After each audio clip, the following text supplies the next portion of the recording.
budget planning update. John, you're gonna do that.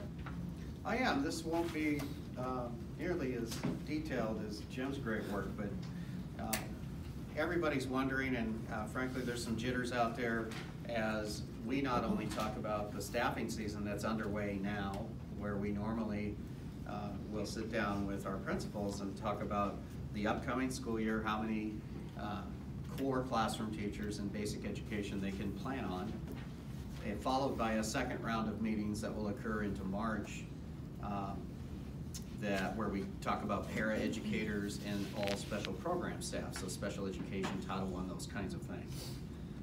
With the looming budget challenges, uncertain, we do have to plan for staffing reductions, and as we've been saying since September, we're going to have to staff closer to the prototypical funding model because so far we haven't seen any legislative proposals that would replace that model of funding. And so I would emphasize to you that's not a staffing model, that's a funding model.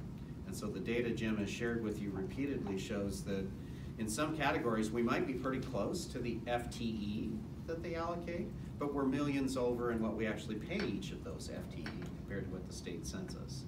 So I'm letting you know that we are proceeding with staffing meetings where we'll be making reduction decisions that will then roll out as part of that process. And so there may be staff saying, well, wait a minute, doesn't the board have to approve reductions? And the answer to that is overall with a budget, you do. And so what I will eventually be bringing to you as the legislative session progresses further is a reduction that will basically say we need to reduce spending, like Jim was saying, because our checkbook balance is eroding. We need to reduce our spending by this amount of money.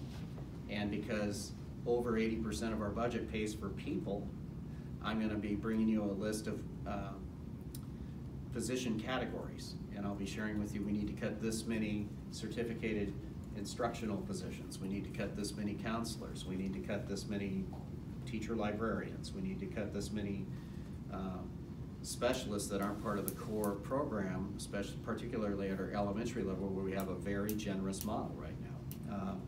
We need to cut this many custodians. Not any fun at all, but we're in the millions, as you've seen repeatedly, and there is no way around staffing reductions as part of the mix. So all that said, I want to reassure you one more time that the work Jim did early this year to what he will say is scrub the budget for any non-staff spending we can put the brakes on, and we've done a lot of that already into the millions. And like he said, that will also help us next year because we won't budget for those things again next year, we just take them out, right?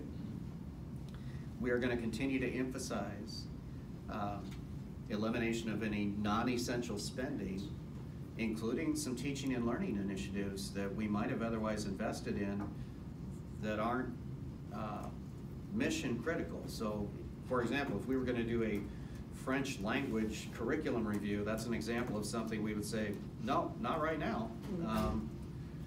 The French language hasn't changed, and we'll survive another year or two with the same French books we have, okay? So those are some of the ways we're making priority decisions internally. And then finally, I would tell you with staffing reductions, two things. We're going to take advantage of vacancies that occur during the year with the hope that if there is a layoff that becomes necessary, we lay off as few as we possibly can. So through attrition, we're going to try and restructure or rethink how we get certain functions done in the school district, particularly at the administrative level. And we've already started doing that. The example I think Jim has shared is Rick Bonner went down to Centralia. We didn't replace his position. That's an administrative savings. And the second would be every year you know that we have some retirements, some resignations, and so we're going to leverage that as much as we can, which is why some people are saying, well, why don't you just tell us? Well, the longer we wait, the more likely it becomes that we see and then I'm going to plant a seed with you because an idea was shared with me that apparently some districts are creating a retirement incentive program. in the current year to help those who might be on the fence, who may be considering staying one more year even though they want to retire for monetary reasons. I don't know what the amounts are. And so I'm going to research that a little bit more. My biggest concern about doing that is if we're trying to save money, that's one-time spending because it would be a separation stipend, or I don't know what they call them. But at the same time, it doesn't seem to matter what we do. We consistently get criticized for our spending. So at a time when we're making cuts, we're going to hand people extra money to leave. I can see a segment of our community saying, well, what are you doing? Why are you spending money on that? And I think the answer in the systems that are doing that is because it might save a job.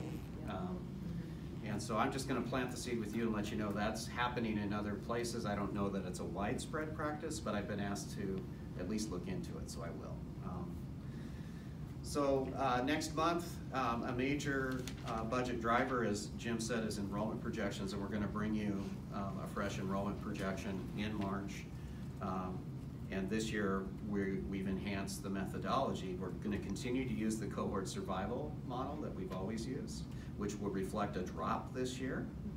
But because we had a boundary project, we had an outside firm come in and do an in-depth look at Thurston Regional Planning Council data, which includes development data, and they've provided us a high-level projection that looks like our enrollment 2 years ago.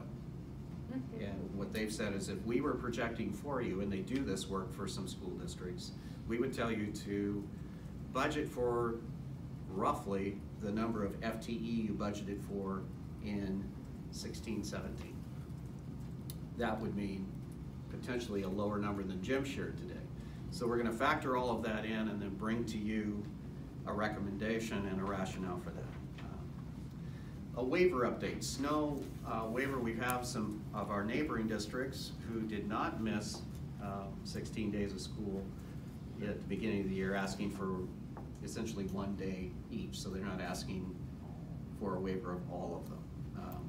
Because we're already pretty deep into June, our approach right now would be, okay, if we want to request all of them, how do we make up the instructional time? Because that's the requirement. You're not off the hook with instructional time.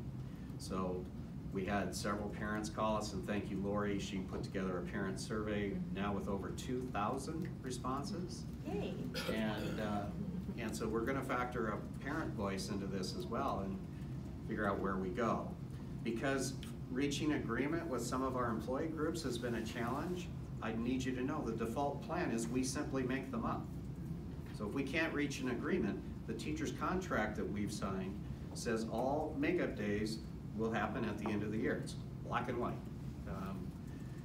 I don't think there's an interest in that strategy, but we also haven't navigated yet the options, and based on what parents have to say, I'm not sure what kind of agreement or disagreement there will be with that trend. So we'll keep you posted, but we're not moving real quickly because it's awfully cold outside still, and I don't want to do this twice. So as we get to mid-March and they do the long-range forward plan, we're hoping we can submit by the end of March, and that's my plan, to make sure we have something into OSBI by the end of March, and I'll ask them for a rapid turnaround. But that's what's going on with the waiver. And then on the superintendent search, I will call Sean Dotson today, congratulate him, and I will do everything I can possibly do to help him with a smooth transition. And I'd be remiss if I didn't recognize a few people who really did some heavy lifting in this process. And I want to start by recognizing Beth Schooler and Tammy Collins for much of the logistical coordination, communication behind the scenes, interacting with our outside consultants, Alan Burke, Al Cohen, and Dana Anderson to facilitate the front side process, and then all the steps that occurred in between. Lori Wiedenmeyer, with her media work, continues to do fantastic things and help there as well. And Beth, I know Jack helped impromptu with a hosting duty. There was somebody else. Who am I leaving out? Mandy. Mandy Jesse helped there too. We had our employee group leaders come. We had principals carve out time. We had our district office team. And of course, we had all of you as school board members spending a lot of extra time with special meetings, interviews, reading applications, all of that. So I just, it's a tremendous undertaking, and I want to tell the group that you saved the district $17,000 to $20,000 because of the homegrown expertise that we had right here. Al Cohen in particular is a former consultant, and he donated all of his time. And so I'm going to propose to the board that we find a way to recognize particularly those that did truly just volunteer, and some sort of token of appreciation for them and bring them back. That's what I have. Well, if you could add another name to that list, I think the name would be John Bash. Yeah. I mean, you're the one that laid out a calendar for us, and kind of made me at least feel like we got a plan now. We can work our plan, and that's what you have to have if you're going to make something happen. So we thank you, John, for that too, and all those other folks. They've all been wonderful to work with. So